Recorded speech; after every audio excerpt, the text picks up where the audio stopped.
Good afternoon. That's your first warning. Good afternoon. My name is Andy Schmidt-Andrus, and I am the director here at Kauffman Museum. And our speaker this afternoon, Steve Friesen, grew up in Buhler, Kansas, and is a Bethel College graduate. He received his master's degree in American folk culture from the Cooperstown graduate program at State University of New York. His first professional museum position was as director of Kauffman Museum, right here. Well, not right here, across the street, 1976 to 1977. And Steve had the pleasure of packing up the museum, taking apart the log cabin. Enjoy jigsaw puzzles. Take apart a log cabin. Since that time in 1977, Steve has worked in a variety of museums in a variety of different roles. He was the museum educator at the Littleton Historical Museum, director at the Hans Herr House, superintendent of City Museums of Greeley, Colorado, the Molly Brown House, and for 17 years was the director at the Buffalo Bill Cody Museum and Grave outside Denver. Currently, Steve and his wife Montalie form the business Friesen Dakin Museum Consultants, and equally important is the fact that he is now also a board member at Kauffman Museum. So if you have opinions, you can tell Steve. You can also tell me, but we're here for you. Steve is the author of a chapter in the Small Museum Toolkit. He is the co-author of the book Lakota Performers in Europe and the author of A Modest Mennonite House and Buffalo Bill Scout Showman Visionary and The Galloping Gourmet, Eating and Drinking with Buffalo Bill. And that's the that's the topic we heard about just a little while ago today. Very interesting, and Steve does have those books up here if you want to engage him in conversation or buy a book after this program. That's an option. Today's program, this afternoon's program, the last one now, Steve will be presenting information on his newest topic of research. Emil Kym, an artist who immigrated to the area of South Central Kansas, so is an immigrant, and if you hadn't noticed, our current special exhibition is about immigrant artifacts, so fits in very well and is a tribute and a part of the series of programs that we have to go with the current special exhibition. So please help me welcome Steve Friesen as he presents Alps on the Plains, the life and work of Emil Kym.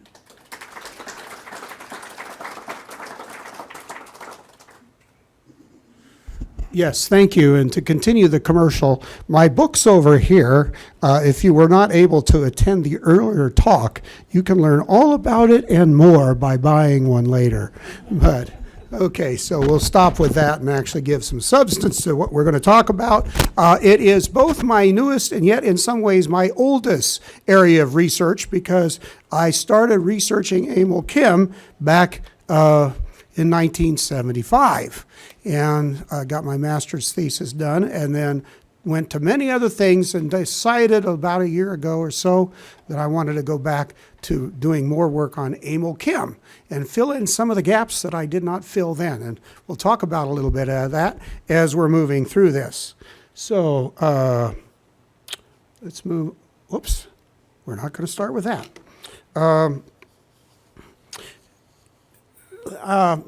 I had some problems with PowerPoint, so I got to check something. There we go. Any of you had trouble with Microsoft problems and things? I'm sure none of it happens to any of you. So imagine yourself visiting the Lorentz family on Dutch Avenue in 1905.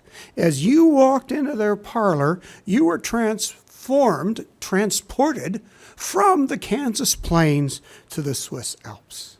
So even to us, it's kind of remarkable, but imagine what it must have been like right around 1905. What a contrast. I found out about the Lawrence House and other homes with Swiss scenes in them in 1975, as I just mentioned, when I attended graduate school and decided to study folk art. I remembered some photos I had seen of Swiss paintings in a house near my hometown of Bühler. When I talked to my parents about them, they told me my first grade teacher, Mrs. Thiessen, was the artist's daughter, and that Marlon Kym, the minister at Hebrew Mennonite Church, just 2 blocks from our house, was his grandson. And those who haven't seen him already, there's Marlon Kym. So it's delight to have him here. Because my father, O.J. Friesen, that name may ring a bell for any of you from Bühler, he was the doctor in Bühler. And so he, quite frankly, had been in a lot of those houses on house calls. So he knew of some of these different paintings and helped me hunt some of them down. And thus I began this effort of looking at Swiss scenes on walls along Dutch Avenue. Now, I went first, I'm going to go back here. I spoke to one of the country's leading experts on folk art and wall paintings about the murals, and she got very excited. She was living outside of Boston at the time, and I was in upstate New York in grad school. And she was like, oh, this is great. You need to do more on this. You need to write about it. So I ended up writing my master's thesis about those. So now, nearly 50 years later, as I just said, I've decided to return to the subject of the thesis with a thought of perhaps updating it with new information and turning it into a book, and we'll see how that goes. I continue to ask the question I asked first back then, and we'll explore today. How did all of these scenes end up near Bühler? Since this lecture is linked to Unlocking the Past, the exhibit, I want to start with 2 immigrant stories. Unlocking the Past, what is it? The immigrant? You got that. Immigrant artifacts and the stories they tell. So that's what we're going to do, is a story of 2 different immigrant stories. Okay, now there. So, story number one, story of the Mennonites. It begins with the Anabaptist movement, which starts in Zurich, Switzerland, or in that area, and soon moved to the Netherlands. Then after an initial period of persecution, a group of the Anabaptists that were in the Netherlands experienced a period of toleration, even acceptance. Those Anabaptists became known as Mennonites, and then eventually Mennonites. And that was based on the name of one of their leaders, who we see here, Menno Simons. The Dutch Mennonites thrived in that environment. As a result, they had an opportunity to enjoy art. They were associating with people like Rembrandt van Rijn and other artists in the Netherlands. Some of their wealthier members even had their portraits painted by artists who, like Rembrandt, are considered among the Dutch masters of art nowadays. This is a painting of a Mennonite preacher that was done by Rembrandt. Eventually, some of these Mennonites moved on to an area known as the Vistula Delta, which was south of Danzig, which is now Gdansk. And then from there, they moved on to the Ukraine. And many of you in this audience are acquainted with this story and are of descent from some of those folks. Well, during the various moves, the Mennonites continued their interest in art, perhaps more subdued, more decorative. In this case, decorative art on household objects like furniture. That sort of decoration really was rather common in Europe, a very common folk art. It should be noted that these Mennonites, as they moved, they encountered decorative art traditions throughout, and they picked up bits and pieces of that, just like Varenica. Varenica really was a Ukrainian kind of thing, or a Central European to Eastern European foodway that the Mennonites picked up. I don't know where they came up with Zwieback. I don't think anybody has anything like that, but that's a different story.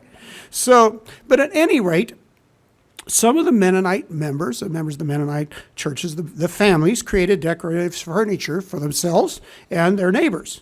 Well, when they moved again, this time to the Great Plains of central Kansas, they brought that furniture as well as their interest in decorative arts. And some of them continued to make decorative furniture. So here we have a furniture piece made by a Mennonite, probably in the Gossel area.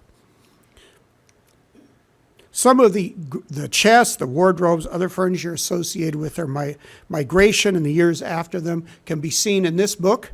They're here at the museum in the exhibit at the far back there, and they're in the Reinhild and John Jansen's book, Mennonite Furniture. Most of the Mennonites arrived in this area in the 1870s. First of them came over as congregations, which first created and built rural communities like those they had in Ukraine. Just a moment.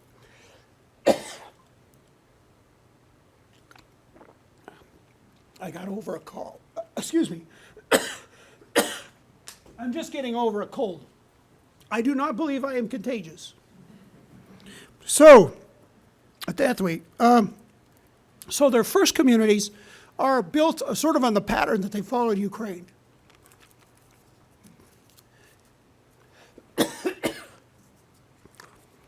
Well, what time happens? Over time, towns like Gossel, Newton, Hessen, Moundridge, Inman, and Buhler sort of formed around the railroads. In fact, it was Newton and Peabody and places like that that first had the railroad that came here. And the Mennonites first came in on those railroads. Well, those colonies, those communities, or whatever you might call them, dissolved finally. Most of the members of them moved out in the more rural areas. They left that traditional style of community behind. Some of them moved into the city as well, but a lot of them stayed rural. Moving along, for example, the area of Dutch Avenue, all along there from Heston all the way to what eventually became Buhler. So,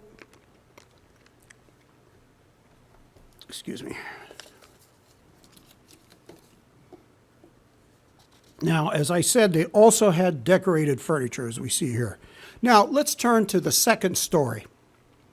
This is a story of a young man who had little, if any, knowledge or exposure to the Anabaptist groups in Switzerland. He attended a Reformed church in his hometown of Mürlen in the canton of Aargau in 1862. He was born in 1862. This is the Kym ancestral home in Mürlen. It's the oldest remaining building in the town.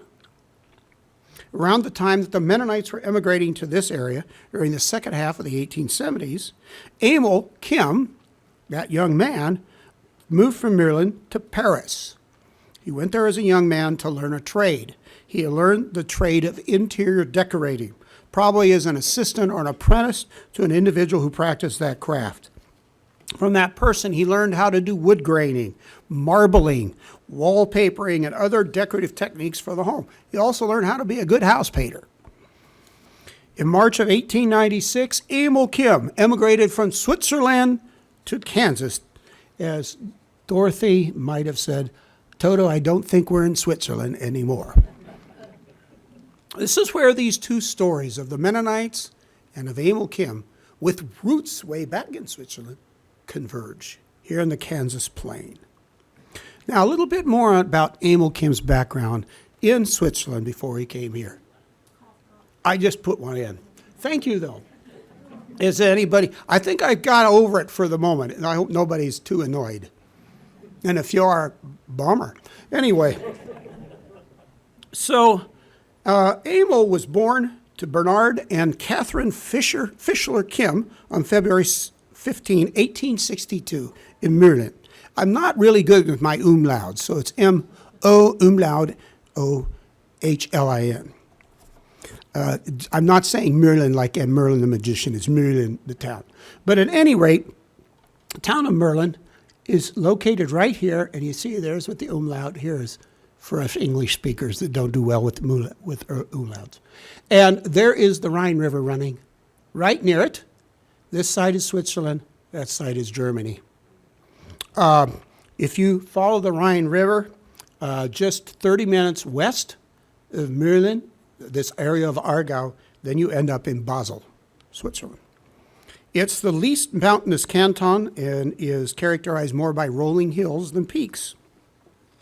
At some point, as I said earlier, I think, what did I say? I think my guess was he probably was there in the second half of the 1870s. During that point, Emil moves from Mürlen to Paris. Paris.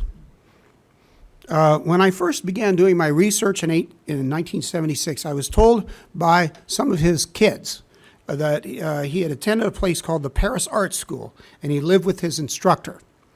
Well, there was no Paris Art School.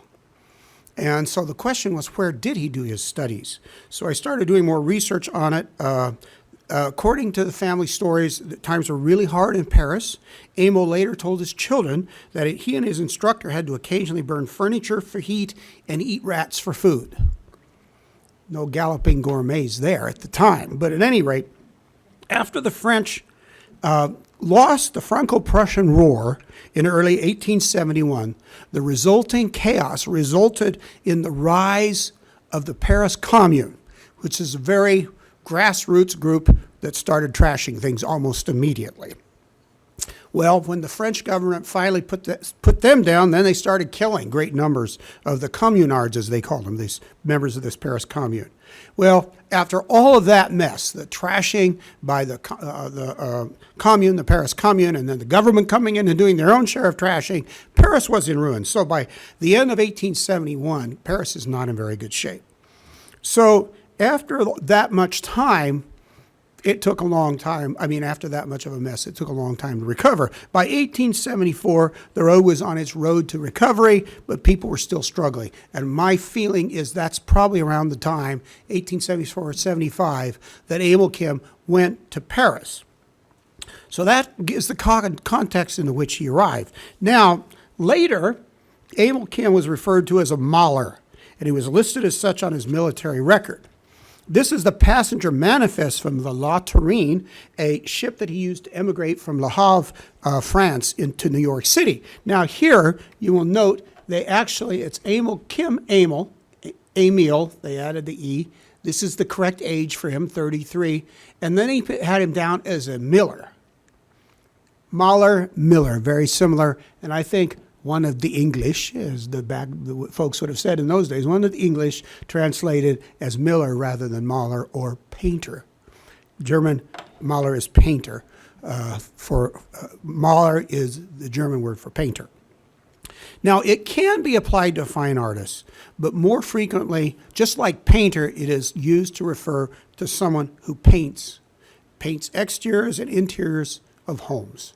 So even his granddaughter, Pearl, who wrote a short biography, refers to him as a professional interior decorator rather than a painter. And there'll be a little bit more on that later. Interior decorating was a growing profession in the latter half of the 19th century in Europe and in the United States. Now, interior decorating is broadly defined here, including house painting, wallpaper work, and doing special decorations in houses as well. This dates from 1874 or thereabouts. And by that time in the United States, they had this magazine going. By the time Emil Kym came here, these guys were all organized in sort of tradesmen's unions or tradesmen's groups. So I think that's what Emil Kym did. He was sent to Paris to study, and he became a Maler in the sense that he is working on these kind of trades and as an interior decorator.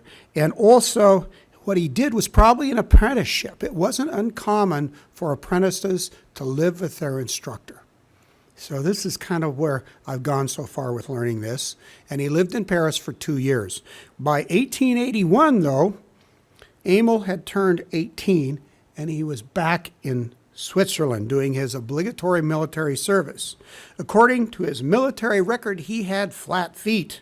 For this reason, he was trained to be a butcher and a cook while in the military. He excelled at it, and his family later said it was something he enjoyed doing through the rest of his life.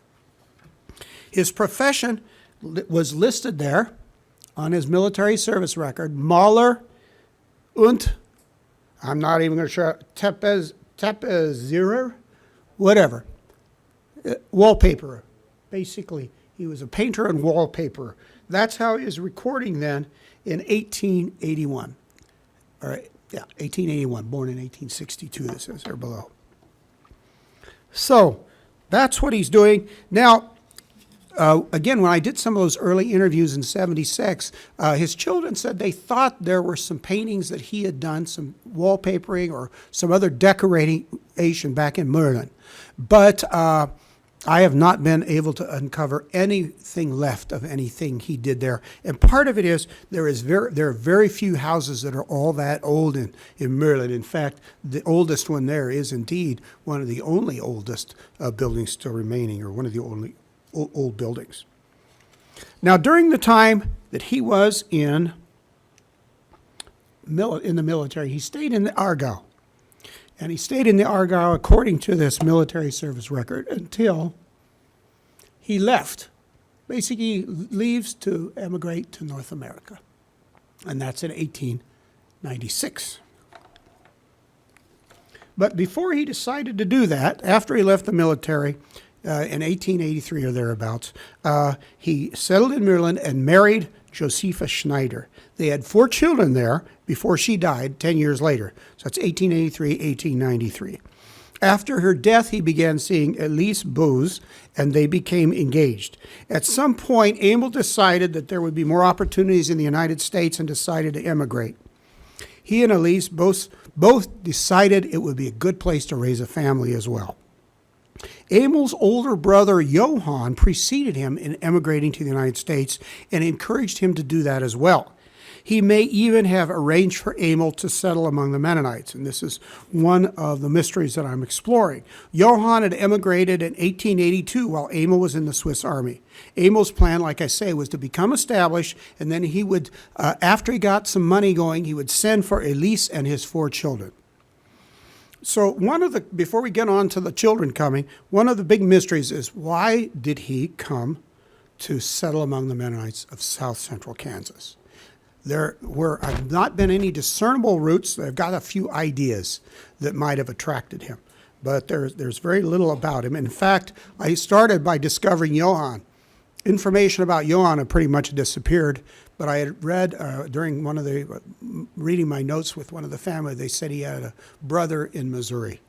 So I started doing some of this genealogy research kind of thing and looking through all sorts of files, and found that there was a Johann Kym, but he was named John Kym by then, who lived in Polk County and died in 1925, but in Polk County in 1910.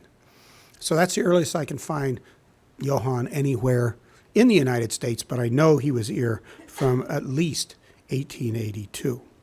So we've got to find out a little bit more about good old Johann, or John, and his wife, which is something we did not know. So this has been at least one of the fruits, if you will, of my most recent research labor.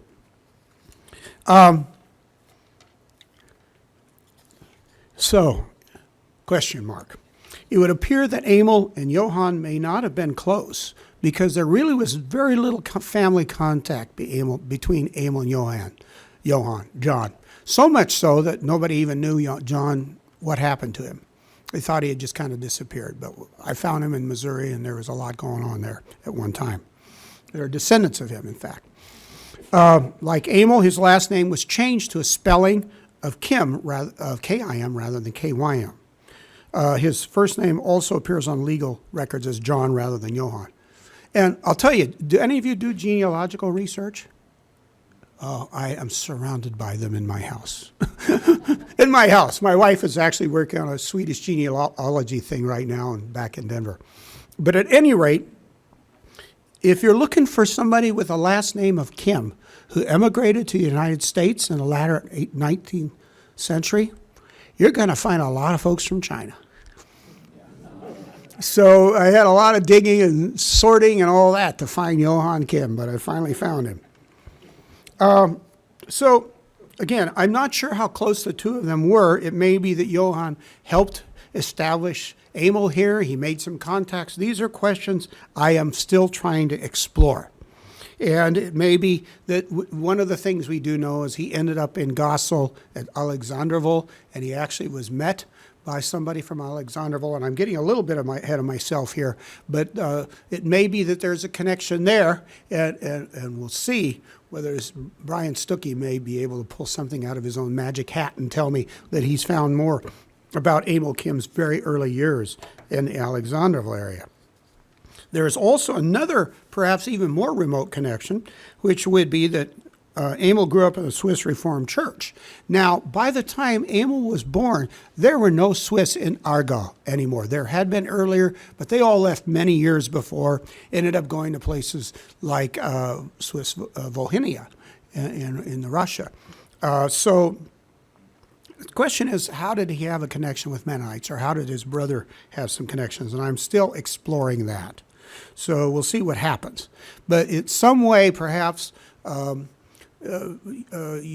Johann or Emil discovered there were German-speaking people of Swiss ancestry that are staying here or living in this area. It's hard to say. But again, that's one of the big unanswered questions. So if any of you have answers to these questions, you can come tell me my answers later. Here's a photo of Emil and his mother and 3 of his siblings. Johann was gone by then. He's seated in the center. He's the one with the mustache. Probably taken shortly before he left for the United States. At any rate, a 34-year-old Emil arrived in New York City on March 18, 1896. Then he took the train to the Newton train station, and he was met by someone from Alexandroville Mennonite Church. If we could figure out who that person was, that'll be a good clue for moving on. At that point, as I said earlier, his future converged with that of the Mennonites. Given their history of decorated furniture, it's not much of a leap for them to have had decorated interiors as well. In his first year and a half, he got enough paint jobs in the Gossel area, including wood graining and marbleizing the interior of the Alexandroville church, that he was able to send for Elise and his one daughter, Anna. So this is Alexandroville as decorated by Emil. Here you see the marbleized columns. Those are just regular old columns that he has painted.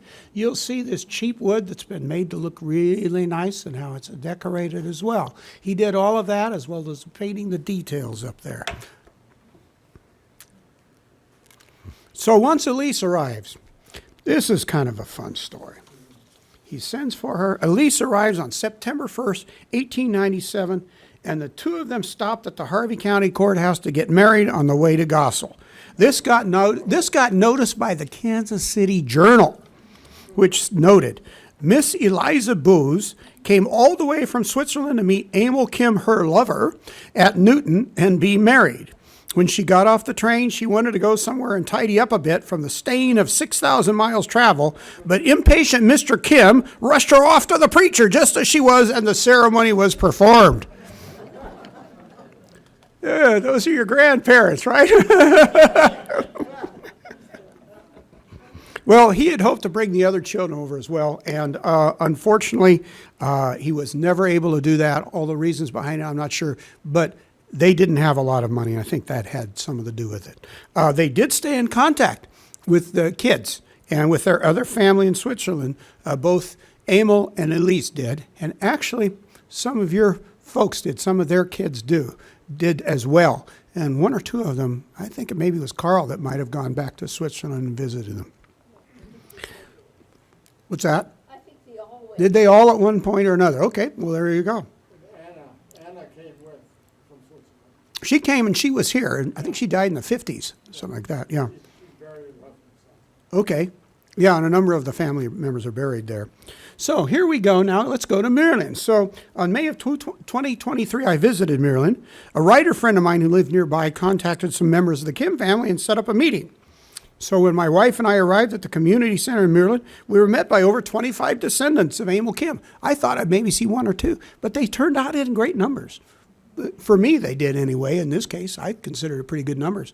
So here we are outside the community center. Then my friend, who does a lot of translating, German to English and vice versa, and I did a program, Alps on the Plains, the folk art of Emil Kym, for them. Now here's a few other details about Maryland and the people who live there. After the lecture, I discovered that one of Kym's descendants and his wife do interior decorating. Immigrant architecture or interior architecture. I probably said that all wrong. Immigrant architecture, but you can see right there it is. Right. That's his daughter-in-law. That's one of their stores. And this is the son, Walter Kym Schreinerei. Those of you who know German, what's that? Woodworker. He was a woodworker, I believe. So that is some of that sort of, if you will, heritage, maybe from Emil Kym, still continuing back there. That they're, in fact, their kids, two of their kids, one of them is involved in graphic design, and the other is doing interior design and wants to move to New She thinks she's going to go and make her fortune, just like her great-great-granddad did. I don't know how well that's going to go for her, but we'll see. Hopefully she does well. But she's got the family tradition and the interest. So, returning to Gossel and the Alexanderville Church, as I said, one of the first jobs he had was decorating the church. There are still a few pews left that he decorated. Some are in the Mennonite Heritage and Agricultural Museum in Gossel, and some belong to Jerry and Leanne Taves. So these are, I think this is one that Jerry and Leanne have. And you can see some of that wood graining there. That's all fake or faux. And now if we look back here, you see again, there you can see some of that graining on this, a slightly different image of the Alexanderville Church. Now also, and this is a self-portrait that he did. So when he was doing the grain woodwork and did wallpapering in Jerry and Leanne's Taves' place, he, just before he put on the wallpaper, did a little self-portrait with the wood graining paint that he had. So that's a little self-portrait that they discovered when they were removing the wallpaper from the wall of their house.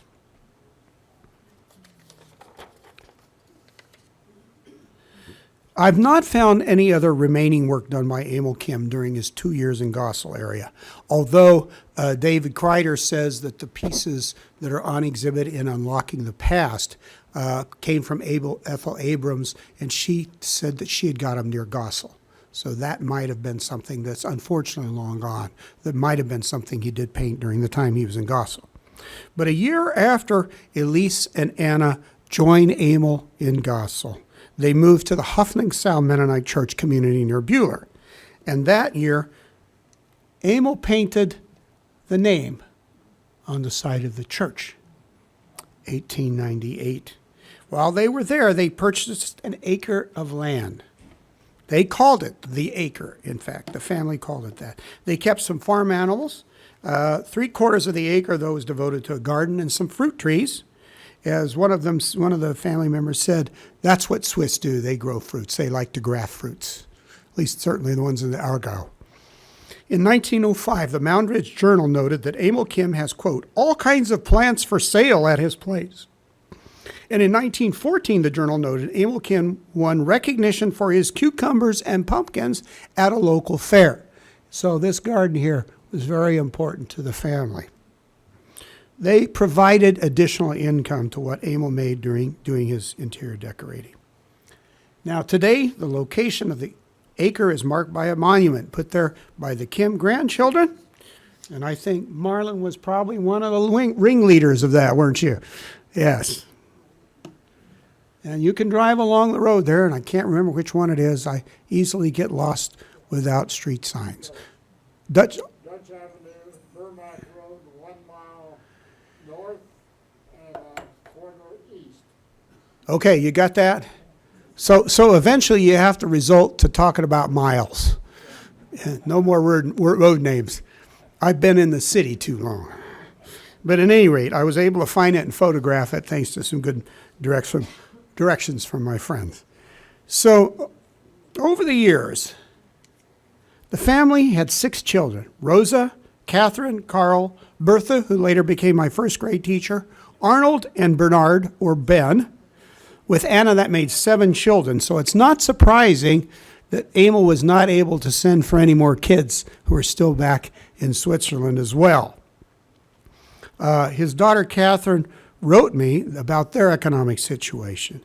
If it had not been for the love and understanding of a spirit-filled Christian Mennonite community continuously lending a helping hand in time of need, we could not have survived. It's a very, very important thing.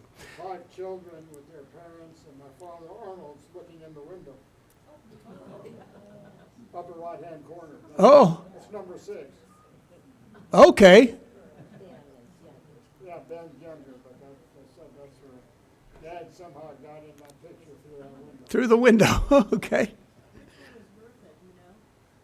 Well, I think she's the youngest there. I think so. Which one is Rosa? There. That's Bertha. See, Up is Katie, Katie, okay. and that would be Rose. Rose, the tall one. Tall one is Rose. Rosa. So Anna is not in this picture. Huh? Anna is not in the picture? No, this is the Kansas family. Yeah, just the Kansas family, okay. Yeah. Okay. 6 children born after. Okay, so, well, this is again with that convergence between the Mennonites and the Kyms, the Swiss Reformed originally people. They integrated well into the Mennonite community along Dutch Avenue. Emil attended the Mennonite church, but somewhat infrequently, often because he was at home preparing the Sunday dinner. He was still a religious man and led the family every day in devotions. Elise and his children attended regularly, and the entire family was involved in church affairs. And some of the Mennonite gentlemen and women that I interviewed back in '75 are no longer with us, but this is something they pointed out, the important role that the Kyms played in the community. He would often help neighbors with butchering, and Gus Heiderbrecht said he was the best butcher in the area. And if you're in a farming community, having a good butcher is pretty important. The Kym family was close to the P.C. Gehring and Abram Ratzlaff families. Emil did Swiss scenes in their houses. He would often joke around with persons for whom he worked, and on several occasions drew the family's children's faces into the marbling. This is the face of Abram Ratzlaff's son, his nickname Cotton Top. I don't know if that rings a bell for any of you. He was in the Ratzlaff house, and that was the most exuberantly decorated house that I looked at. And Emil Kym himself was a colorful and exuberant person, and there were many, many stories that people had, humorous ones. He had an interesting sense of humor.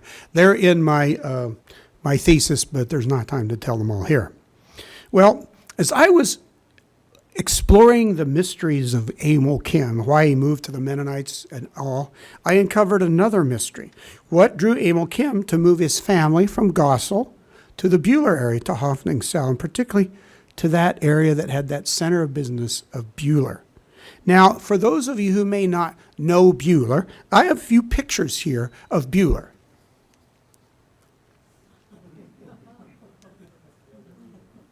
You recognize it now? That is a different Bühler entirely. Now, Bühler, Kansas was not named after the town in Switzerland. It was named after Abram Bühler. His father was a Mennonite immigrant. They lived in a Hoffnungsau community. Abram actually moved to Burton and had a business there. And he helped plat out and name and create the town of Bühler. And in fact, he was quite successful not only with his general store in Burton, but the Burton Weekly Graphic wrote in 1886 when he started the town, "If you want to become rich in a short time, purchase lots in the city of Bühler." I don't know, is that still the case?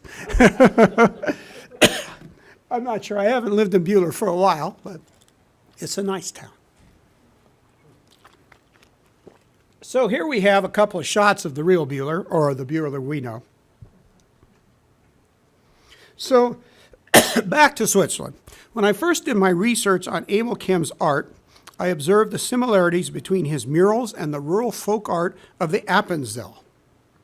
Here they show some of the style of painting is similar, and there are, of course, similar scenes. Even in one case, this building very much resembles some of the buildings in Emil's pictures.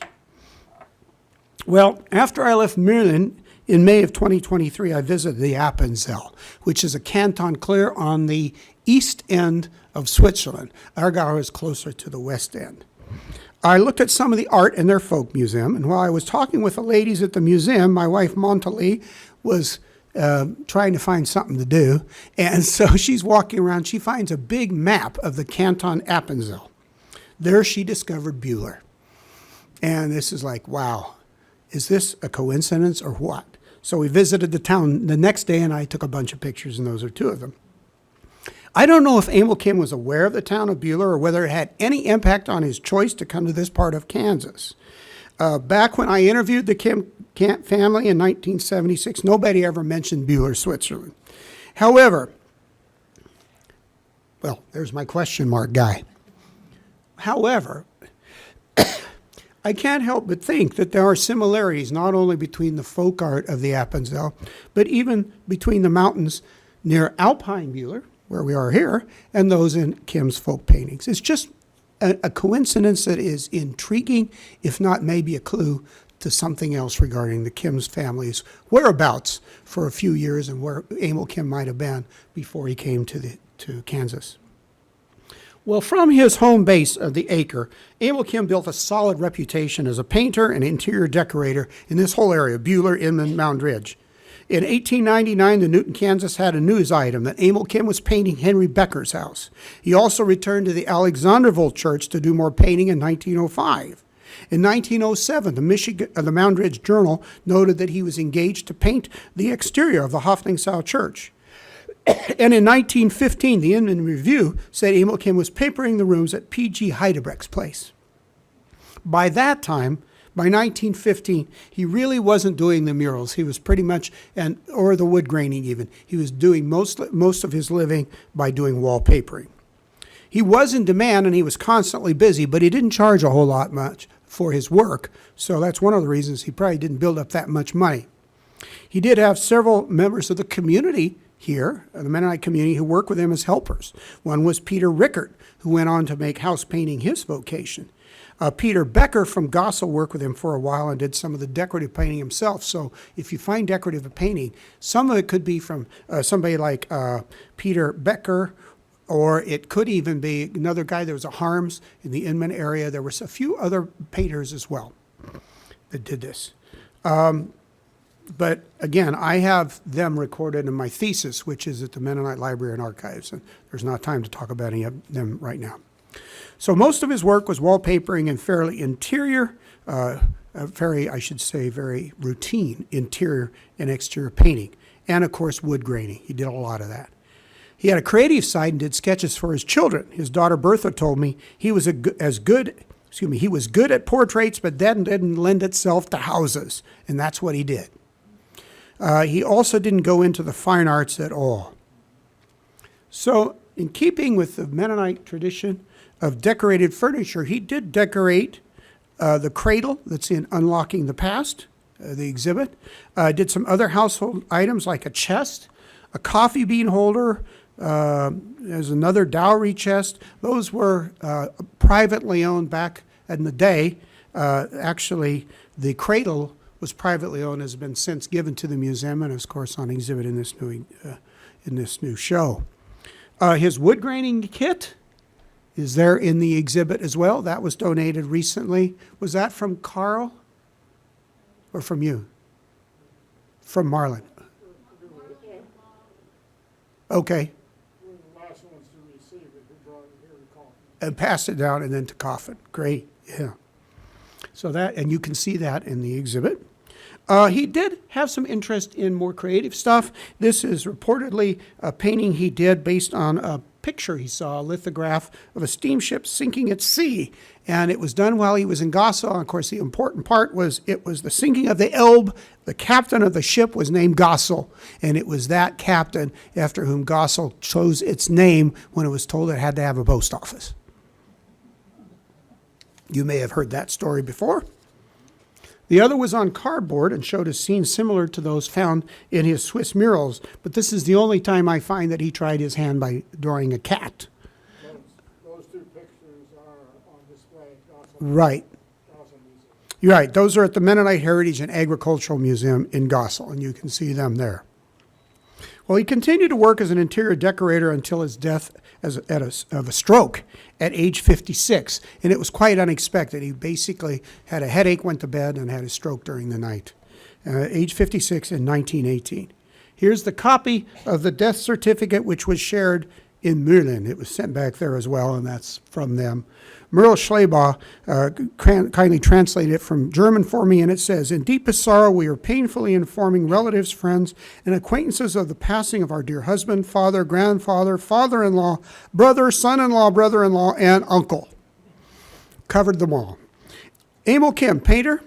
He died far from his dear old home, unexpectedly and quickly, the result of a stroke on November 22, 1918, in the 57th year of his life in Mondridge. Now, I don't know, I had it 56, maybe it's 57th, either way. Mondridge, state of Kansas, America. We wish to request an honorable mention of the dear, honorable memorial of the dear departed one. Mondridge and Mühlen, January 7, 1919. So that's when they issued it. That several months later. The deeply grieving mourners, Elisa Kym Bose and children, Mondridge. Mondridge. The Germans obviously put this one together. Johann and Anna Kym Sidler and children, Mühlen. Emil Kym Mühlen, that was a son of his, a single son of one of his earlier sons. Okay, so now, this is, let's see, let me go on. Okay. He was a talented interior decorator, as shown by this wood graining. This is plaster and wood. So that what you see is wood down there is all plaster. So it's marbled, and it's painted to look like wood, and then there's wood that's of a cheaper grade and grain that he has decorated there. That was in the Ratzlaff house. Despite Bertha Thiessen, his daughter's comment that he didn't go into fine arts, he was also an artist, but more of a folk artist. That's what we would have called him. And that manifested itself in his Swiss murals. In creating them, he was part of a long tradition of wall painting. Wall painting goes all the way back as early as the animals on cave walls around Lascaux, France. Roman wall paintings have been uncovered in Pompeii, and even earlier than that on the island of Santorini, where an early Greek civilization was also destroyed by a volcano about 1650 BC. So painted walls were very common. And frequently used to decorate the painting on the walls. Sometimes a fresco style like Da Vinci did with the Last Supper, or just painted directly on plaster like Emil Kym did. Well, once wallpaper was invented, these wall paintings continued as an alternative. In fact, they were an inexpensive alternative to wallpaper. So it was very expensive to do wallpapering. This is an example of a painted wall back in Massachusetts.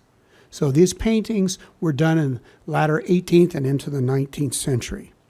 Now, when I first started telling people about these Emil Kym murals in 1975, Emil Kyms were among the westernmost wall paintings found to that date. I don't know how many more have been found. But with the arrival of cheaper wallpaper, there was less of an incentive to do some of that decorating, and so the business kind of dropped off. So those may be among some of the more recent, as well as some of the westernmost of these kind of paintings, wall paintings. They're considered very unique examples of that folk art. And what makes them cool, in my mind, and other people find this interesting, these are paintings of Switzerland in the middle of Kansas, in a wheat field. And you've got this painting of Switzerland on the wall. So that makes them really unique. Most of them were probably done between 02 and 08. Here's one of them that still remains. I just documented that one. I had taken pictures of it before, but that one is still standing in one of the homes.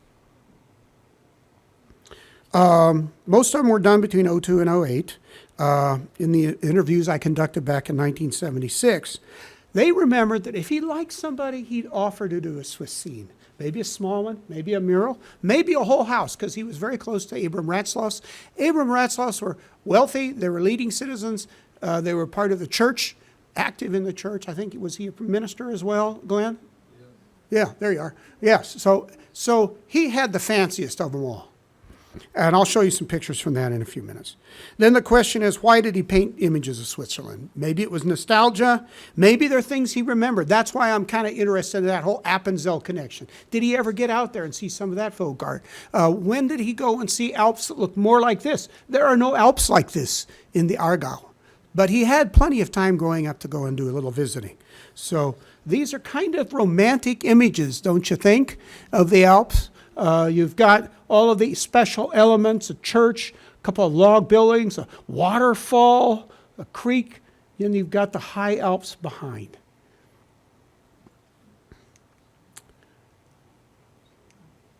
And then you look closer and there are these elements. Here's a couple of fishermen, just little details. Here's a couple of boats. Now, the other reason he's more of a folk artist than a fine artist is these are in front of, let's go back just to show you. So those are way down in the front there.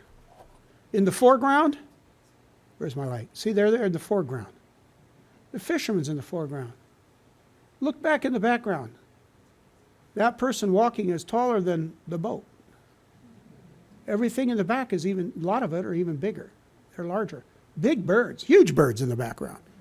So he's sort of self-trained, if you will, self-taught folk artist, but copying folk art that he may have seen when he was traveling around there. Okay, let's get on and show a few more pictures.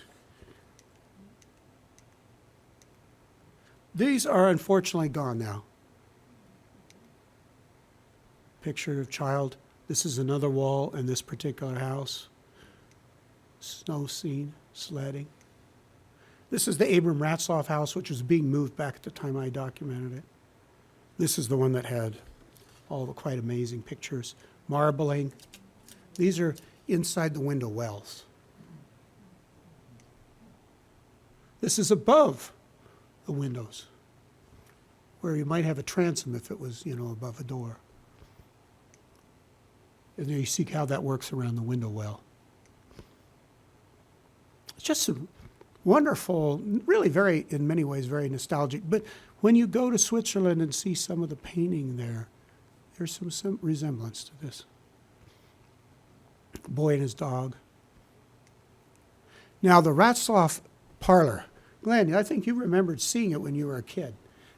You walked in, and the parlor has all of these scenes all around the walls.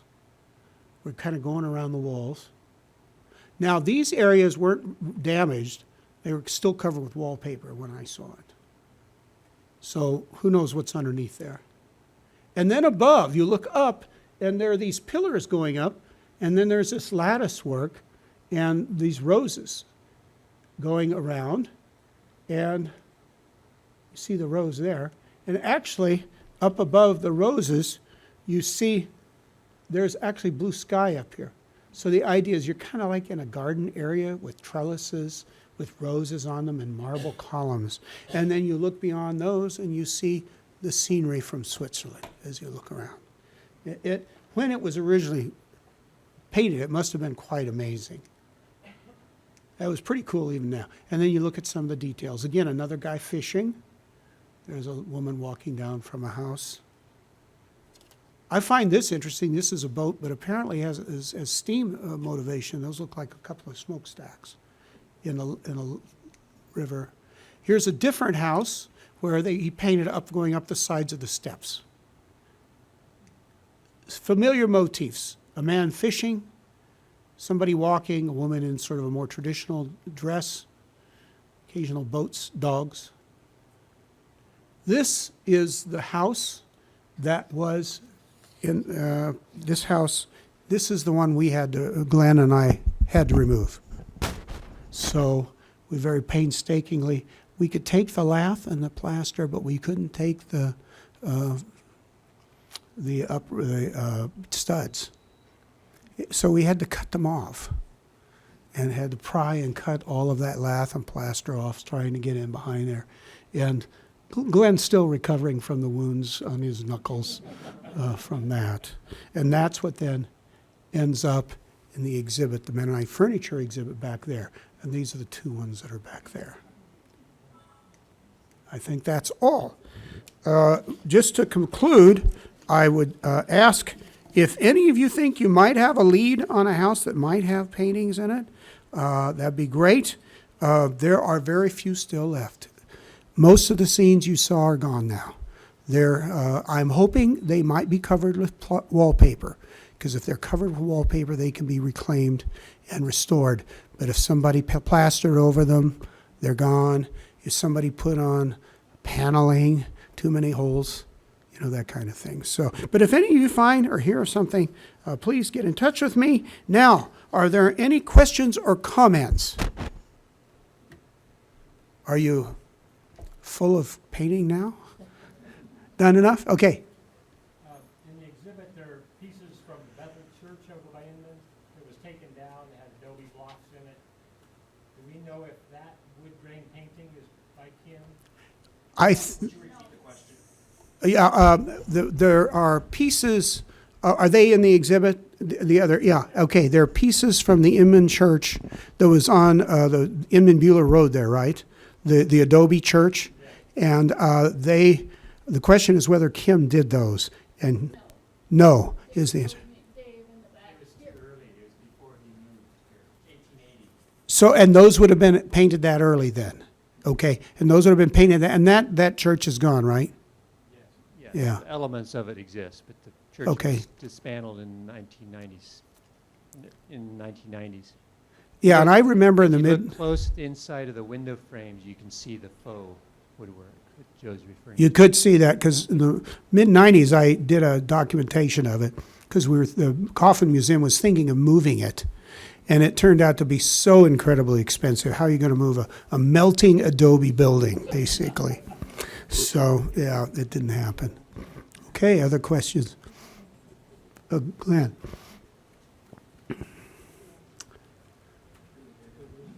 Tell about the peculiarity of the birds in a lot of his paintings.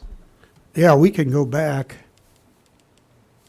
Find one where the birds are very obvious. Almost there. There, that's one I was thinking of. They're all flying backwards. So see the bird's wings are going like this, forward. You ever seen a bird fly that way? That's one of the tip-offs that if you read about folk art, it's untrained artists. They are not fine artists, just as Bertha Thiessen said. But in his case, he wanted to do pictures. He wanted to do art. He wanted to maybe do some of his nostalgic memories of Switzerland, given that he was in a little comparatively flatter land here, that kind of thing. But, again, one of the mysteries is, to really nail down that inspiration and find out if he visited some of those places in Switzerland before he came over here. And these are literally memories or some sort of nostalgic vision that he had just because he was around Switzerland for his youth. So, Other questions? I'm sure Steve will stick around and talk to people. yes, I will, and I'll And, even sell you a book for $25. Nothing about Emil Kym, but it has some pretty good recipes. Thank you.